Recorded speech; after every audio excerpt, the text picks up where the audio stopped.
என் friend ஒருத்தன் ஃபினான்ஸாக ரொம்ப டவுனாக இருந்தான். அவன் என்ன பண்ணால் பஸ்ஸில் தான் போயிட்டு வந்துட்டு இருப்பான்.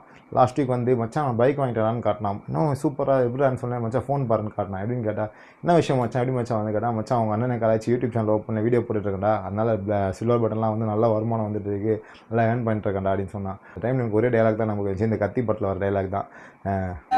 ஊருக்கு வந்து கழனியில் வேலை பார்க்கணும், நம்மளை பட்டினி போட்டவங்களுக்குலாம் நம்ம சாப்பாடு போடணும், நம்ம பட்னி போட்டவங்களுக்கு சோறு போடணுன்னு அந்த படத்தில் சொல்லுவான் பாருங்க, அவர் சொல்லுவார் ஒருத்தர். அதுதான் அந்த விஷயம் தான் ஞாபகம் வந்துச்சு. எக்ஸாம்பிள் நம்ம சாட்டை மாரி ஆளுங்க கூட அண்ணனால் தான் வாழ்கிறாங்களே, அண்ணன் போட பிச்சையில் தான் வாழ்கிறானுங்க நிறைய பேர். அந்தமாரி நிறைய யூடியூபர்ஸ் இருக்காங்க. அவங்களும் நம்ம தமிழ்நாட்டு மக்கள்னு அண்ணன் யோசிக்கிறாரு. அண்ணனுக்கெலாம் பழி வாங்குறது பிடிக்காது. சொன்ன மாதிரி தான் நம்ம பழி வாங்கினோம்னா 15 நிமிஷத்தில் சந்தோஷமாக இருப்போம், ஆனால் மண் சூட்டை லைஃப் லாங் சந்தோஷமாக இருப்போம்னு சொல்லார். அதை தான் ஃபாலோ பண்ணுறாரு எங்கள் அண்ணன். அப்புறம் என் ஃப்ரெண்ட்ஸ் ஒரு சிலர் அவங்க வாட்ஸ்அப் ஸ்டேட்டஸ்லாம் பார்க்குறான். அவன் ஏடிஎம்கேல இருக்கான், மாவட்ட லெவலில் பெரிய போஸ்டிங்கில் இருக்கான். அவன் என்ன பண்ணுறான், ஃபுல் அண்ட் ஃபுல் டிவிகேக்கு அகெயின்ஸ்டாக தான் வீடியோ போடுறான். ஏடிஎம்கேல இருக்கவன் டிஎம்கேல இருக்கும் ஆல்ரெடி நம்மளை போட்டுட்டு பேசி இப்படி தான் வீடியோஸ் போட்டுட்ருக்காங்க. அப்புறம் பார்க்குறோம் நாம் தமிழர் அவங்க திராவிடத்துக்கு அகெயின்ஸ்டாக வந்தாங்க. அவங்க அதை விட்டு நம்மளோட கான்சன்ட்ரேஷன்லேயே நம்மளை கலாய்ச்சி அப்போ தான் வீடியோ போடுறதுல இருக்காங்க.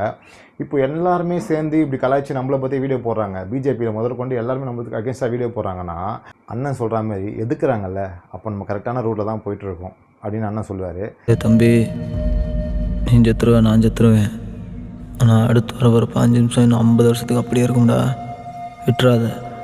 எல்லா கட்சிக்காரங்களும் நம்ம தான் எடுக்கிறாங்க. நம்ம டிவி கேன்ஸ்க்கு ஒரே விஷயம் தான் சொல்லிக்க விரும்புகிறேன். இந்த 60 நாள் ரொம்ப முக்கியம்டா. நம்ம நின்று பேசும் 50 வருஷத்துக்கு. டிவி கேன்ஸ், விச்சோல் வாரியர்ஸ், தளபதி நண்பா நண்பீஸ், நம்ம அண்ணனை சிஎம் ஆக்குறது நம்மளோட வேலை. ரொம்ப ஃபயராக ஒர்க் பண்ணுங்கள்.